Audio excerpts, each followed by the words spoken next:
necessarily think that the segregation that the education system in the U.S. has now is necessarily racial, but I do think socioeconomically there is segregation. I do believe there's some form of segregation in our education system today. It's a lot different than it used to be. I think that now it's kind of unwritten, and back in the 60s when it was a problem, it was legally binding, and now there's no laws saying you can or can't go to certain schools or do certain things, but geographically, certain people tend to live in certain areas, so naturally there's some form of segregation.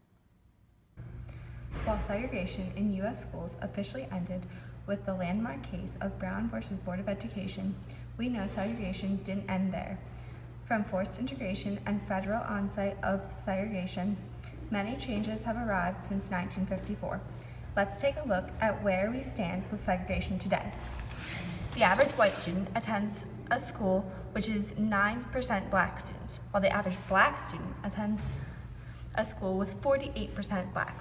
We can see that this is similar for whites going to a mostly white school, African Americans going to a mostly African American school, and Latinos going to a mostly Latino school. The average dropout rates are whites only at 4.3%, while blacks and Latinos are significantly more, with Latinos coming in at 12.7%. Today, 1/2 of black students attend schools with an 80% or more minority student body. Here we see that in high poverty schools, it's most common that Latino or African American students are the majority.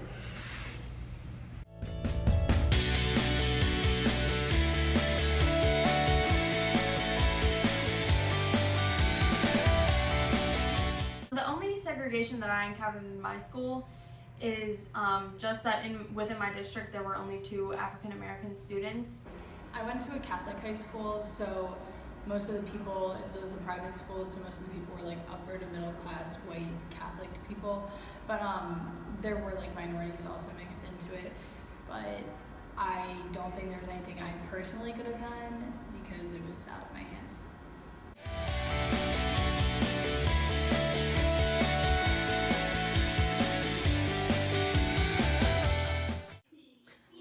Times whenever it was like hard because we didn't like get to know the other groups, and so it wasn't very like inclusive within different groups, and you didn't like ask other people to, you just didn't meet everyone, which kind of sucked.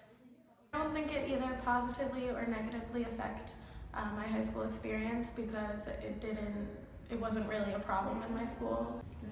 I think the lack of segregation positively affected my schooling experience because it taught me how to be more open-minded and make friends with people who were different than me and had different experiences or backgrounds than I did. So I think I was positively influenced by that.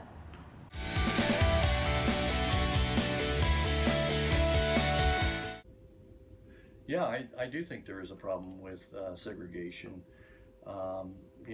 Especially in urban areas, you have urban core communities that are predominantly minorities, and white flight out of those urban areas, and then you have this often a suburban ring around that's all white, and so that's a segregating experience.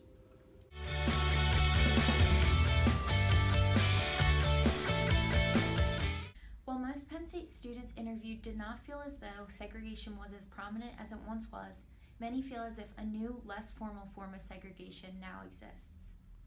Those interviewed said the informal segregation was not only racial, but also geographic and socioeconomic.